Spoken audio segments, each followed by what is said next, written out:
எழுத்தாளர் ஜெயமோகன் அவர்களின் கட்டுரை ஐரோப்பா மேற்கு மலைமுடி.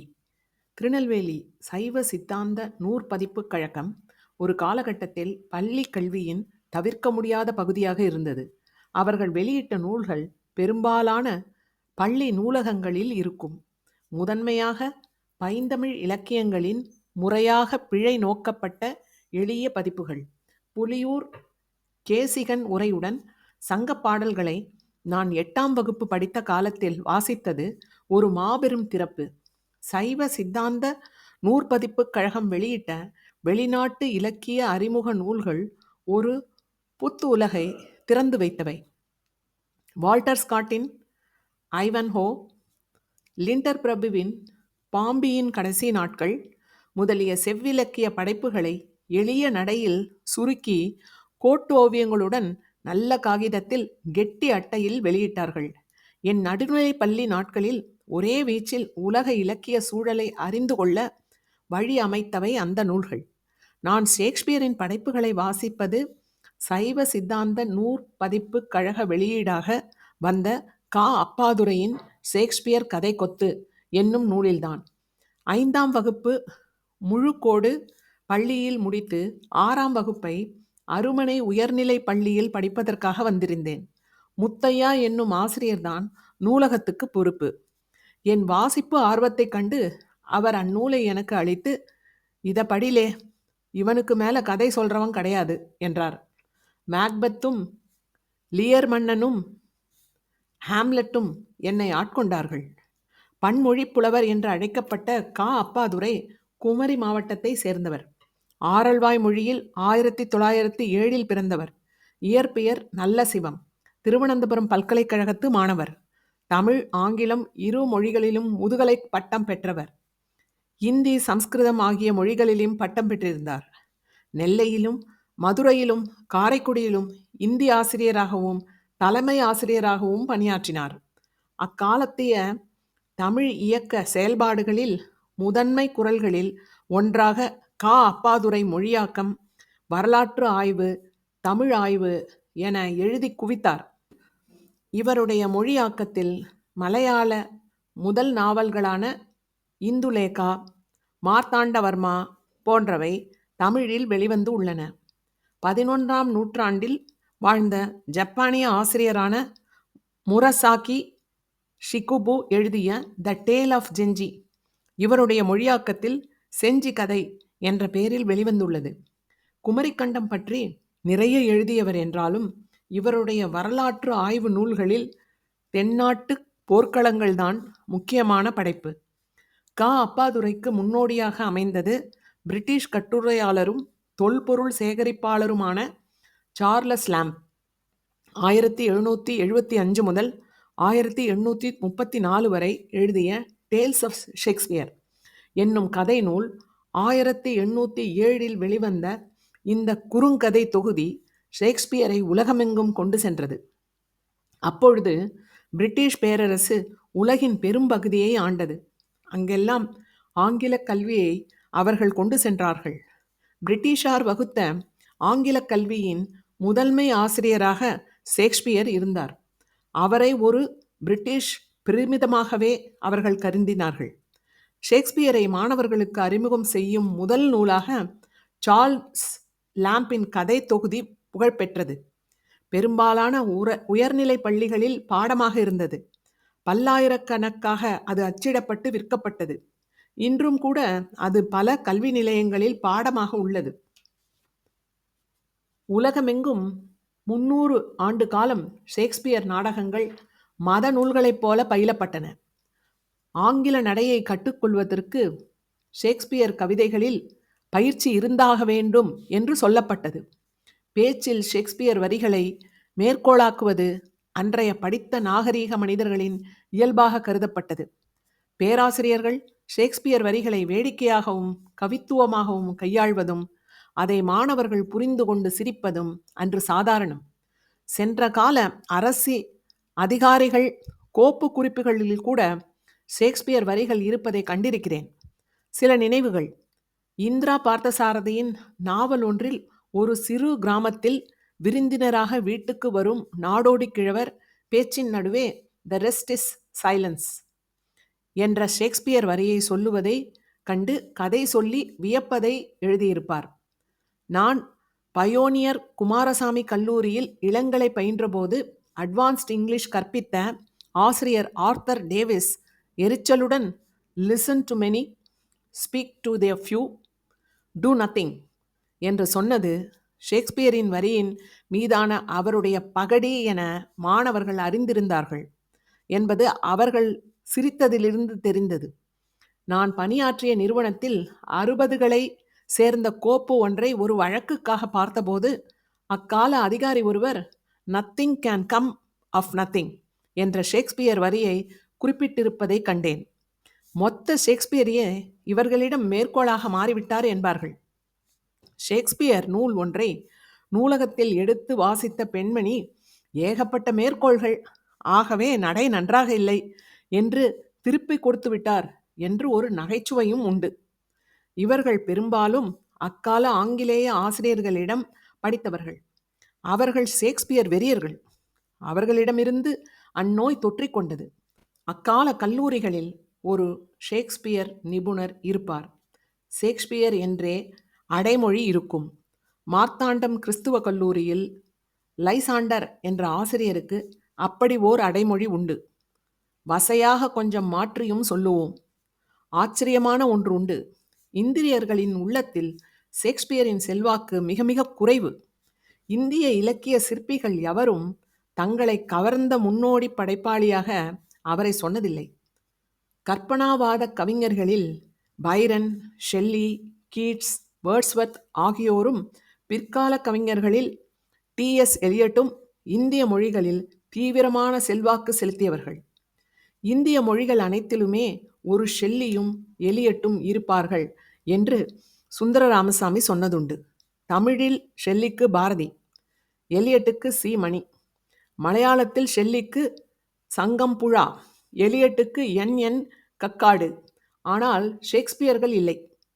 இந்திய கட்டிடக்கலை குறித்தும் இலக்கியம் குறித்தும் முக்கியமாக நூல்களை எழுதியிருக்கும் கே.ஆர். ஐயங்கார் இந்திய மொழிகளில் ஷேக்ஸ்பியர் எப்பொழுதும் மொழியாக்கம் செய்யப்பட்டார் என்று ஒரு நூல் எழுதியிருக்கிறார். ஷேக்ஸ்பியர் இன் இந்தியா என்னும் தலைப்பில். இந்தியாவின் எல்லா மொழிகளிலுமே ஷேக்ஸ்பியர் நாடகங்களுக்கு ஒன்றுக்கும் மேற்பட்ட மொழியாக்கங்கள் உள்ளன.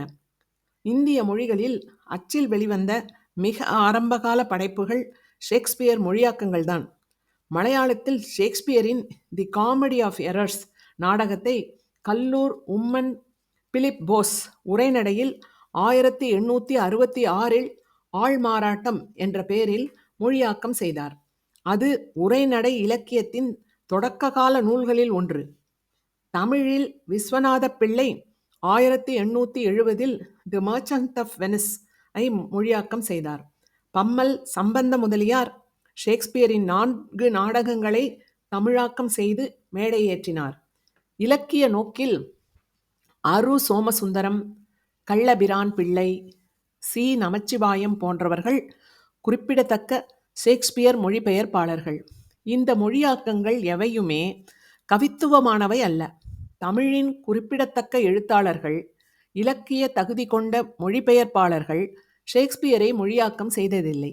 ஆகவே தமிழிலும் மலையாளத்திலும் ஷேக்ஸ்பியரின் கருத்தியலோ அழகியலோ எந்த இடத்தையும் பெறவில்லை.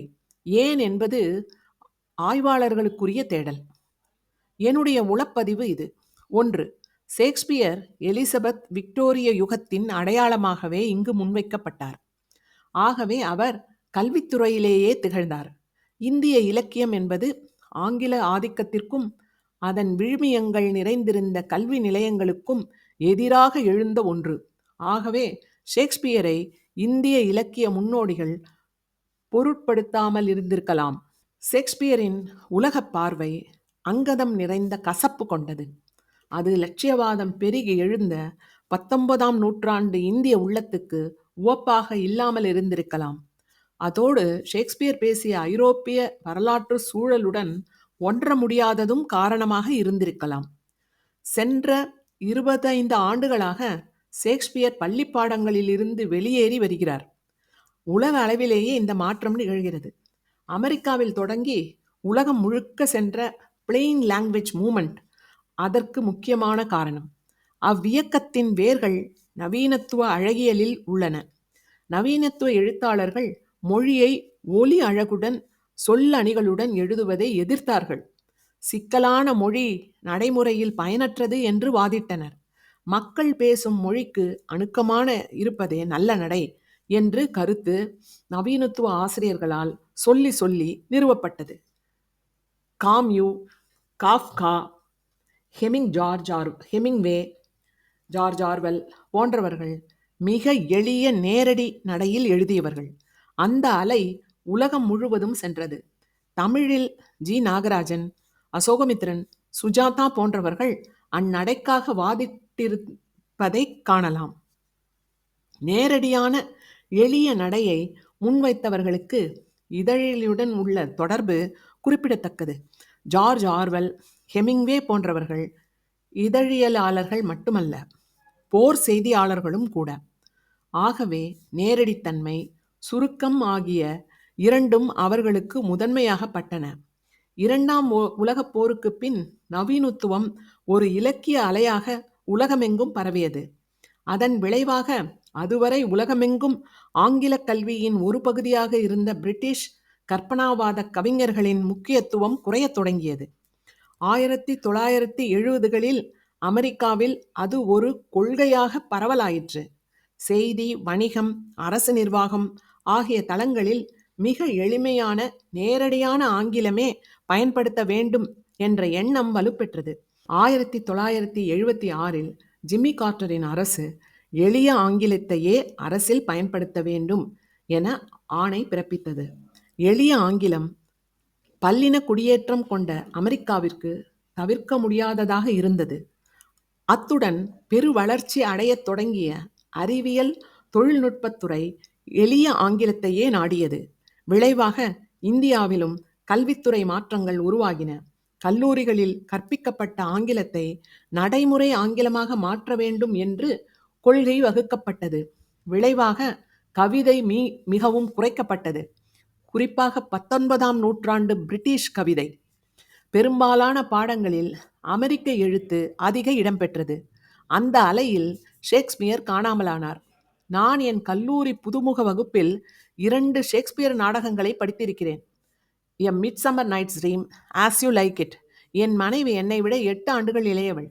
அவள் ஷேக்ஸ்பியரின் மிக சிறிய மனப்பாட செய்யுள் ஒன்றை மட்டுமே படித்திருந்தாள்.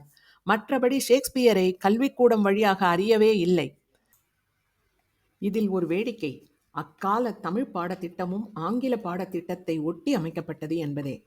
ஆகவே நாடக செய்யுள் ஒரு பாடம். அதில் தமிழ் செய்யுள் நாடகங்களே இல்லை. ஆகவே ஆசிரியர்கள் அதன் பொருட்டு நாடகங்கள் எழுதினர். சுந்தரம் பிள்ளையின் மனோன்மணியம் அவ்வாறு எழுதப்பட்டதே. புலவர் ஆ. பழனியின் அனிச்ச அடி போன்ற பல நாடகங்கள் பின்னாளில் எழுதப்பட்டன. எச்சுவையும் இல்லாத இந்த சக்கைகளை ஷேக்ஸ்பியரை நினைத்து கொண்டு மாணவர்கள் மென்று விழுங்க வேண்டியிருந்தது. ஷேக்ஸ்பியர் நாடகங்களை வாசிக்க மிக சிறந்த வழியாக நான் கண்டுகொண்டது ஆங்கில பட்டப்படிப்பு முதுகலை படிப்புக்காக பாடமாக பரிந்துரை செய்யப்பட்ட நாடகங்களுக்கு வெளியிடப்பட்ட உரையுடன் கூடிய நூல்கள். சாணித்தாளில் வெளியிடப்பட்டவை. பழைய புத்தகக் கடையில் ஓரிரு ரூபாய் விலையில் கிடைக்கும். ஒரு பக்கம் மூலம், நேர் எதிர்பக்கம் சொற்பொருள், பொழிப்புரை. என்னிடம் ஏறத்தாழ எல்லா ஷேக்ஸ்பியர் நாடகங்களும் இருந்தன. இணையம் இல்லாத அக்காலத்தில் மிக எளிதாக பொருள் அறிந்து வாசிப்பதற்கு உதவியானவை அவை. ஷேக்ஸ்பியர் நாடகங்களின் சிறப்புகள் குறித்து பலவாறாக எழுதப்பட்டுள்ளன. நான் முக்கியமாக நினைப்பது அவற்றின் நாடகத்தன்மையைதான். நாடகாந்தம், கவித்துவம் என்னும் சம்ஸ்கிருத சொல்லாட்சிக்கு சிறந்த உதாரணங்கள் அவை. நாடகம் என்பது மிகச் சிறிய ஓர் கால இட எல்லைக்குள் வைத்து வாழ்க்கையை சொல்லியாக வேண்டிய கட்டாயம் கொண்டது. எந்த கலைக்கும் அதன் எல்லையே சாத்தியமும் ஆகிறது. நாடகம் அந்த எல்லை காரணமாகவே வாழ்க்கையின் உச்ச தருணங்கள் வழியாக சொல்ல வேண்டி இருக்கிறது. ஷேக்ஸ்பியரின் நாடகங்கள் அத்தகையவை. ஒத்தல்லோ தொடங்குமிடம் ஓர் உதாரணம்.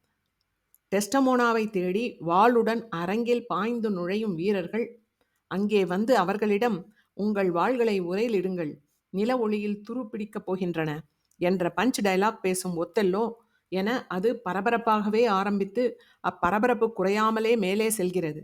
அந்த உச்சப்படுத்தல் கொஞ்சம் செயற்கையானதே. ஆனால் கலை என்பதே அடிப்படையில் செயற்கையானதுதான். இயற்கையானதாக தெரிவதும் கூட செயற்கையான செதுக்கல்தான். இயற்கையான வெளிப்பாட்டின் மேல் நம்பிக்கை கொண்டிருந்த தல்ஸ்தோய் ஷேக்ஸ்பியரை நிராகரித்தது புரிந்து கொள்ளக்கூடியதே.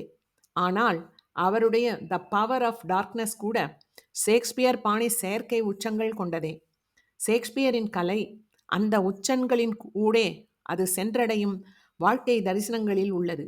அது மானுடனின் அனைத்து இருள்களையும் கருத்தில் கொண்டு ஒட்டுமொத்த வாழ்க்கையை நோக்கி ஒரு பார்வையை சென்றடைவது. பல சமயம் எதிர்மறை தன்மை கொண்டதாயினும் பகடியும் கவித்துவமும் நிறைந்தது. ஆனால் இந்த ஷேக்ஸ்பியர் நாடகங்களை மேடையில் நடிக்க முடியுமா என்னும் ஐயம் எனக்கு இருந்தது. 2001 கனடாவுக்கு சென்றபொழுது முத்துலிங்கம் அவர்களின் உதவியால் ஸ்ட்ராட்ஃபோர்ட் ஷேக்ஸ்பியர் ஃபெஸ்டிவலுக்கு சென்றேன். கனடாவில் ஆன்டாரியோ மாநிலத்தில் உள்ள ஸ்ட்ராட்ஃபோர்ட் என்னும் ஊரில் நிகழும் ஷேக்ஸ்பியர் நாடக விழா நாடக தயாரிப்பாளரான டாம் பேட்டர்சன் அவர்களால் தொடங்கப்பட்டது. பேட்டர்சன் கனடாவின் ஸ்டாட்ஃபோர்ட் ஊரை சேர்ந்தவர். இங்கிலாந்தில் ஷேக்ஸ்பியர் பிறந்த ஊரின் பெயரும் அதுதான். அவர் அங்கே 1953 மேயர் டேவிட் சிம்பன்சனின் உதவியுடன் அந்த நாடக விழாவை ஒருங்கிணைத்தார். அக்கால நட்சத்திரமான அலெக்ஸ் கினஸ் அதை தொடங்கி வைத்தார். மிகச்சிறிய புறநகரான ஸ்ட்ராட்ஃபோர்ட் மெல்ல புகழ் பெறலாயிற்று. இன்று திறந்தவெளி அரங்குகள், மரபான அரங்குகள் என பற்பல நிரந்தர நாடக அரங்குகளுடன் முக்கியமான கலை மையமாக ஆகியிருக்கிறது இவ்வூர். ஷேக்ஸ்பியர் நாடக விழாவாக இருந்தாலும் அனைத்து நாடகங்களும் அங்கே அரங்கேறும். நான் வில்லியம் ரோஸ் எழுதிய guess who is coming to dinner போன்ற நவீன யுக நாடகங்களையும் அங்கே பார்த்தேன். இவையெல்லாம் பேசிக்கொண்டே இருக்கும் நாடகங்கள். வசன மழை என்றுதான் வாசிக்கையில் நினைத்திருந்தேன். ஆனால் மேடையில் பார்க்கையில் நாடக அரங்கை நிறைக்கும் உடலசைவுகள், நேரக்கணக்கு தவறாத சொல் பரிமாற்றம், இயற்கையான நடிப்புடன் அபாரமான அனுபவமாக இருந்தது. இங்குதான் முதல் முறையாக ஷேக்ஸ்பியரின் நாடகம் ஒன்றை மேடையில் பார்த்தேன். த 12th நைட். மிக தேர்ந்த அரங்க பயிற்சியால் கண்களை விளக்க முடியவில்லை. கீழே விழுந்த ஒரு கைக்குட்டையை கூட இடைவெளியில்தான் எடுக்க முடிந்தது. பயின்ற குரல்களால் பேசப்பட்ட ஒரு வசனம் கூட புரியாமல் இல்லை. எனக்கு ஆங்கில உச்சரிப்பு எப்பொழுதுமே புரிந்து கொள்ள கடினமானது. அரங்க அனுபவம் என்றால் என்ன என்று அறிந்து கொண்ட நாட்கள். நான் தமிழில் இன்று வரை ஒரு மேடை நாடகத்தை கூட ரசித்ததில்லை. அசல் ஸ்டாட்ஃபோர்டுக்கு செல்வோம் என்று அப்பொழுது நான் எண்ணி இருக்கவில்லை. ஸ்டாட்ஃபோர்ட் அப்பான் ஏவான் என்று அழைக்கப்படும் சிற்றூர் பிரிட்டனில் வார்விக்ஷியரில் அவோன் ஆற்றங்கரையில் உள்ளது. ஷேக்ஸ்பியர் பிறந்த ஊர் அது. இங்குள்ள ஹென்லி தெருவில் உள்ள பழமையான மாளிகையில்தான் ஷேக்ஸ்பியர் பிறந்தார் என்கிறார்கள். வரலாறு என்பதை விட பெரும்பாலும் இது ஒரு நவீன தொன்மம்தான். அந்த வீடு 16ஆம் நூற்றாண்டு முதல் அங்கிருந்தாலும் மீண்டும் மீண்டும் கட்டப்பட்டது. செங்கலாலும் மரத்தாலும் ஆனது. இன்று அது ஷேக்ஸ்பியர் அருங்காட்சியகமாக உள்ளது. 16ஆம் நூற்றாண்டின் தன்மையை வைத்து நோக்கினால் இது ஒரு பெரிய மாளிகை. இந்திய விழிகளுக்கு அந்த மாளிகைக்கும் ஸ்ட்ராட்ஃபோர்டில் உள்ள பிற வீடுகளுக்கும் பெரிய வேறுபாடு தெரியவில்லை.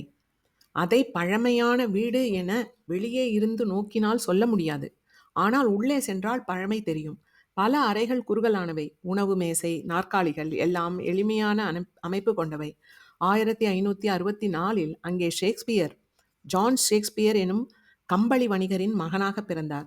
ஜான் ஷேக்ஸ்பியர் தோளால் கையுறைகள் செய்யும் தொழிலை செய்து வந்தார். அந்த இல்லத்தில் கீழ்ப்பக்கம் அவருடைய பணிசாலை கடைகளும் இருந்தன. அங்கே இப்பொழுது பாதி செய்யப்பட்ட கையுறைகளுடன் அவருடைய பணிக்கருவிகள் உள்ளன. ஜான் ஷேக்ஸ்பியரிடமிருந்து இந்த இல்லம் ஷேக்ஸ்பியருக்கு வந்தது. அவருக்கு வேறு வீடு இருந்தமையால் அவர் இதை பெரும்பாலும் பயன்படுத்தவில்லை. லூயிஸ் ஹிகாக்ஸ் என்பவருக்கு வாடகைக்கு விடப்பட்ட இந்த கட்டிடம் ஒரு விடுதியாக இருந்திருக்கிறது. ஷேக்ஸ்பியருக்கு பின் அவர் மகள் சூசன்னாவுக்கு உரிமையான இவ்வில்லம் அக்குடும்பம் மறைந்தபின் மறக்கப்பட்டது. 18ஆம் நூற்றாண்டில் தாமஸ் கர்லைன் சார்ல்ஸ் டிக்கன்ஸ் போன்றவர்கள் இங்கே வந்து இந்த சுவர்களில் கையெழுத்திட்டு இருக்கின்றனர். 1846இல் அமெரிக்க வணிகரான B.T. பர்னம் என்பவர் இந்த மாளிகையை விலைக்கு வாங்கி செங்கல் செங்கலாக பெயர்த்து எடுத்து அமெரிக்கா கொண்டு செல்ல திட்டமிட்டு இருந்தார். அச்செய்தி பிரிட்டனின் தேசிய உணர்வை எழச் செய்யவே பிரிட்டிஷ் பாராளுமன்றத்தில் ஒரு தனி சட்டம் நிறைவேற்றப்பட்டு ஷேக்ஸ்பியர் பிறந்த ஊர் கமிட்டி ஒன்று அமைக்கப்பட்டது. டிக்கன்ஸ் போன்றவர்களின் உதவியுடன் 3000 பவுண்டுக்கு இந்த இடம் வாங்கப்பட்டு ஷேக்ஸ்பியர் நினைவில்லமாக ஆக்கப்பட்டது. இன்று இருக்கும் கட்டிடம் அக்கமிட்டியால் விரிவாக கட்டப்பட்டுள்ளது. ஸ்டான்ஃபோர்ட் குளிராக இருந்தது. அந்த கட்டிடத்தின் உள்ளே செல்கையில் வரலாற்று நிலைகளில் உருவாகும் காலப்பயணம் சாத்தியமானது. குறுகலான அறைக்குள் மூச்சுக்காற்றின் நீராவி நிறைந்திருந்தது. கற்பனையோ உண்மையோ, அங்கே ஷேக்ஸ்பியர் வாழ்ந்தார் என்ற எண்ணத்துடன் அவ்வறைக்குள் நடப்பதும், ஷேக்ஸ்பியர் படைப்புகளின் முதல் அச்சுப்பிரதி உட்பட அரிய நூல் சேகரிப்புகளை நோக்குவதும் கனவில் ஆழ்த்துவதாக இருந்தது. மெல்லிய குரலில் உரையாடல்கள் வெளியே நிறைந்திருந்த ஆழ்ந்த அமைதி. ஷேக்ஸ்பியரின் நாடகங்களிலிருந்து வெவ்வேறு கதை மாந்தர்களை நினைத்து கொண்டேன். எனக்கு எப்பொழுதும் நெருக்கமானவனாக மேக்பத், என் வாளே, என்னை எங்கே அழைத்து செல்கிறாய்? காலத்தின் பெருக்கில் கற்பனை பாத்திரங்கள் மேலும் மேலும் உண்மையானவர்களாக ஆகிறார்கள். உண்மையான மானுடர் கற்பனை பாத்திரங்களாக ஆகிவிடுகிறார்கள். ஷேக்ஸ்பியரை விட அவருடைய கதை மாந்தர்கள் வரலாற்றில் மேலும் தெளிவுடன் தெரிகிறார்கள். வெளியே வந்தவுடன் தோட்டம் மழையில் நனைந்திருந்தது. அங்கே லண்டன் வாழ் வங்கத்தவர் கொடையாக அளித்த தாகூரின் கற்சிலை அருகில் ஒரு பெஞ்சில் அமர்ந்தேன். அப்பாத்துரை முதல் எழுந்த ஒரு நீண்ட நினைவு சரடை உள்ளே ஜபமாலை போல மணிமணியாக தொட்டு உருட்ட முடிந்தது. கட்டுரை தொடரும்.